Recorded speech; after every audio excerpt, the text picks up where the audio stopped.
ಕೈ ಬಿಡೇನು, ಕೈ ಬಿಡೇನು, ಆ ಮಾತು ಹೇಳಿದ ತಾ ಹೇಳಿದ ನಲ್ಲವೇ. ನಾ ಕೈ ಬಿಡೇನು, ನಾ ಕೈ ಬಿಡೇನು, ಆ ಮಾತು ಹೇಳಿದ ತಾ ಹೇಳಿದ ನಲ್ಲವೇ.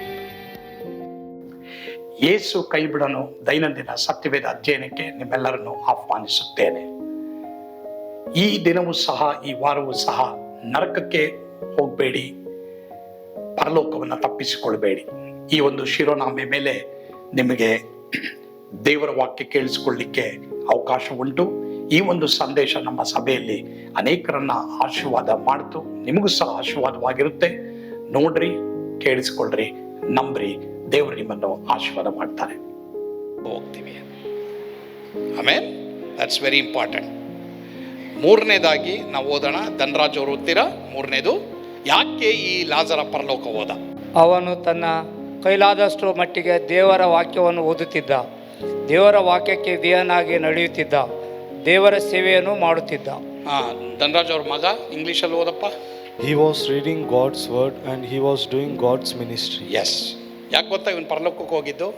ಕೈಲಾದಷ್ಟು ಮಟ್ಟಿಗೆ ದೇವರ ವಾಕ್ಯವನ್ನು ಓದ್ತಾ ಇದ್ದ. ಇವನು ಬಡವ, ಇವನು ಊಟ ಇರಲಿಲ್ಲ. ಇವನಿಗೆ ಒಂದು ಚೂರು ಅನ್ನ ಸಿಗುತ್ತೆ ಅಂತ, ನಾಯಿ ತಿನ್ನೋದಾದರೂ ನನಗೆ ಸಿಗುತ್ತಲ್ಲ ಅಂತ ಅಲ್ಲಿದ್ದ ಅವನು. ಆದರೆ ಬೈಬಲ್ ಓದೋದು ಬಿಟ್ಟಿಲ್ಲ. ಇವತ್ತು ಎಷ್ಟು ಜನ ಎಲ್ಲ ಚೆನ್ನಾಗಿದ್ರು ಬೈಬಲ್ ಓದ್ತಾ ಇದ್ದೀವ, ನಾವು ಇಲ್ಲ ಬೈಬಲ್ ಓದೋಕ್ಕೆ ಟೈಮ್ ಇಲ್ಲ ಅಂತೀವಿ. ರಾಂಗ್. ನರಕಕ್ಕೆ ಹೋಗ್ಬೇಡ. ಬೈಬಲ್ ಓದ್ರಿ, ಬೈಬಲ್ ವಾಕ್ಯವನ್ನು ಕೇಳಿಸ್ಕೊಳ್ರಿ. ಚಿಕ್ಕ ಮಕ್ಕಳು, ಯವನಸ್ಥರು, ದೊಡ್ಡವರು, read your Bible. Very important.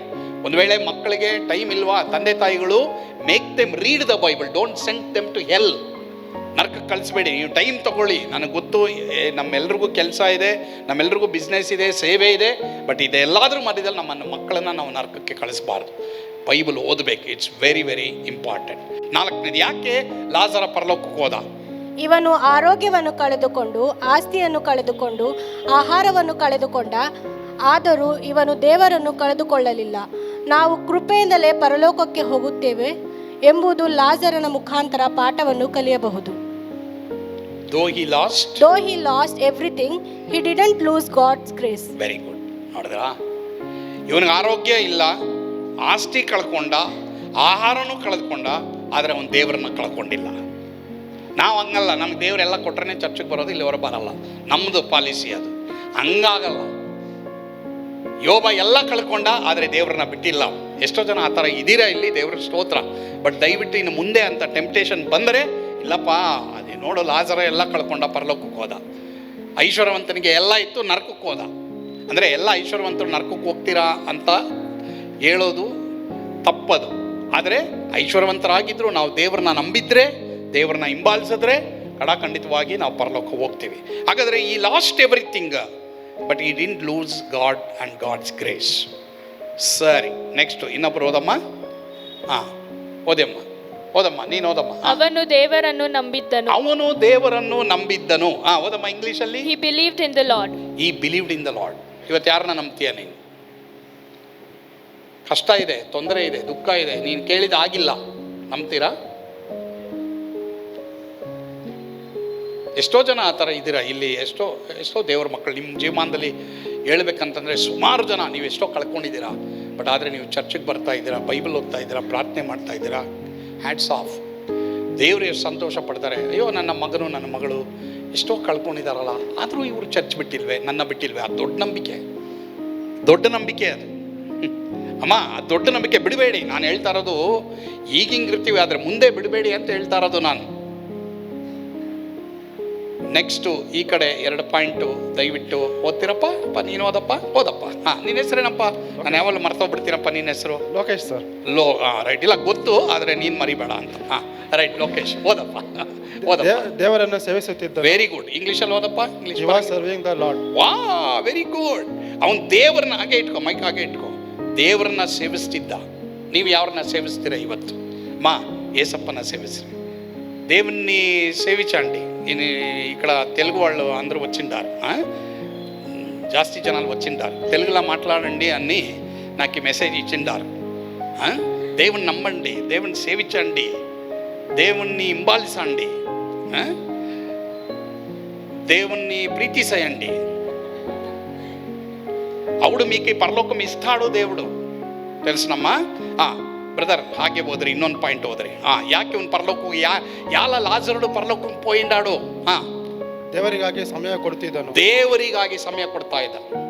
దేవునికి టైం ఇస్తా ఉండే ఈ లాజరుడు. మీరు టైం ఇస్తారా? లేదు, నాకు పని ఉంది, నాకు బిజినెస్ ఉంది, నాకు సేవలు ఉంది, నేను బొల్లు బిజీగా ఉండాను, నేను చదువుతూ ఉండాను, ನಾನು ಕಾಲೇಜ್ పోతా ఉండాను, నేను ಎక్కడ పోతా ఉండాను, ಸ್ಕೂಲ್ పోతా ఉండాను, ನನಗೆ ಆ ಕೆಲಸ ಇದೆ, ಈ ಕೆಲಸ ಇದೆ.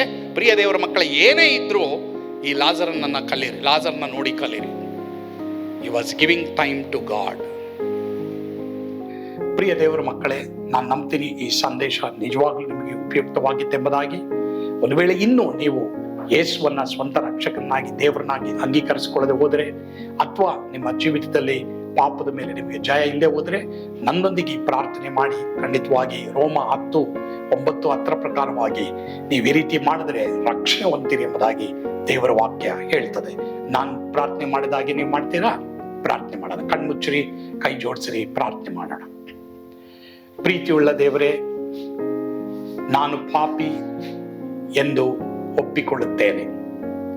ನನ್ನ ಪಾಪಗಳಿಗಾಗಿ ನೀವು ಶಿಲುಬೆ ಮೇಲೆ ರಕ್ತವನ್ನು ಸುರಿಸಿ ಸತ್ತು ಸಮಾಧಿಲಿಡಲ್ಪಟ್ಟು 3ನೇ ದಿನ ಎದ್ದು ಬಂದಿ ಎಂದು ಹೃದಯದಿಂದ ನಂಬಿ ಬಾಯಿಂದ ಅರಿಕೆ ಮಾಡುತ್ತೇನೆ.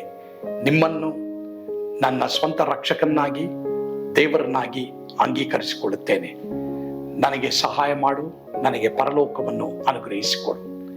ನಿನ್ನನ್ನೇ ಹಿಂಬಾಲಿಸುವ ಹಾಗೆ ನನಗೆ ಕೃಪೆ ಕೊಡಪ್ಪ. ಯೇಸುವಿನ ಹೆಸರಿನಲ್ಲಿ ಪ್ರಾರ್ಥಿಸ್ತೇನೆ ಸ್ವಾಮಿ, ಆಮೆನ್. ಪ್ರಿಯ ದೇವರ ಮಕ್ಕಳೇ, ರೋಮ 10:9-10 ಪ್ರಕಾರವಾಗಿ ನೀವು ಹೃದಯದಿಂದ ನಂಬಿ ಬಾಯಿಂದ ಅರಿಕೆ ಮಾಡಿದರೆ ದೇವರು ಕರ್ತನಾದ ಯೇಸು ಕ್ರಿಸ್ತನನ್ನ ಸತ್ತವರೊಳಗಿಂದ ಎಬ್ಬಿಸಿ ಮಾತ್ರವಲ್ಲದೆ ನಿಮ್ಮ ಸ್ವಂತ ರಕ್ಷಕನಾಗಿ ದೇವರನ್ನಾಗಿ ಅಂಗೀಕರಿಸಿಕೊಂಡಿದ್ದೀರೆಂಬುದಾಗಿ ನೀವು ನಂಬಿದರೆ ಖಂಡಿತವಾಗಿ ನಿಮಗೆ ರಕ್ಷಣೆ ಆಗುತ್ತೆ. ಕರ್ತನು ನಿಮ್ಮನ್ನು ಆಶೀರ್ವದಿಸಲಿ. ಆಮೆನ್.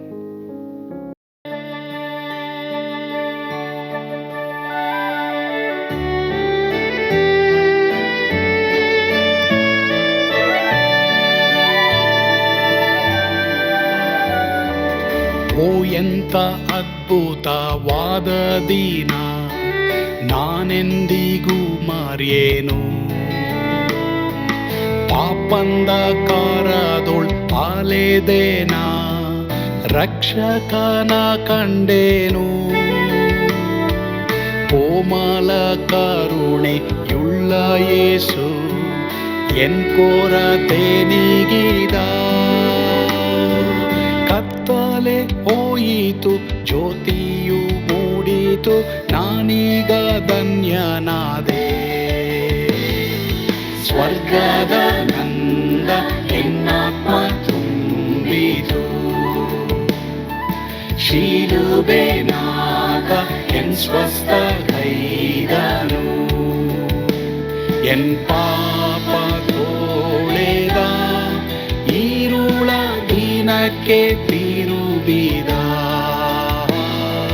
ಸ್ವರ್ಗದ ನಂದ ಎನ್ನಾತ್ಮ ತುಂಬಿತು.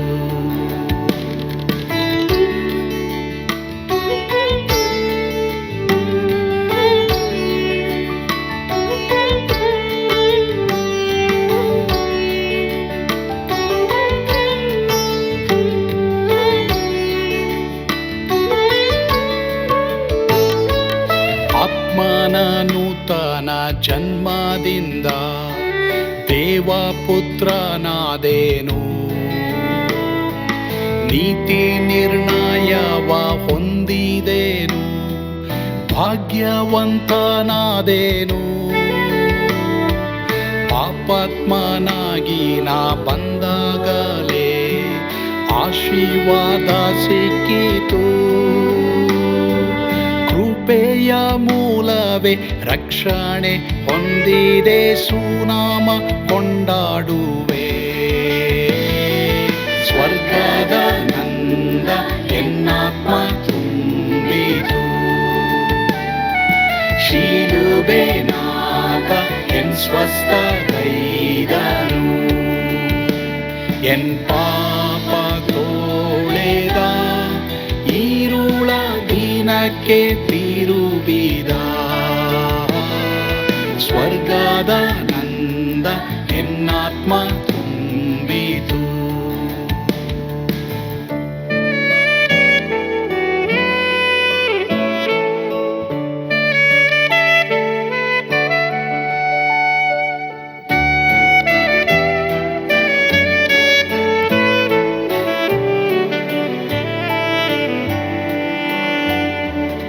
ಅನಂತ ನಿರೀಕ್ಷೆ ಏನಾಗಿದೆ, ಕಾಲವು ತೀರಲಾಗಿ.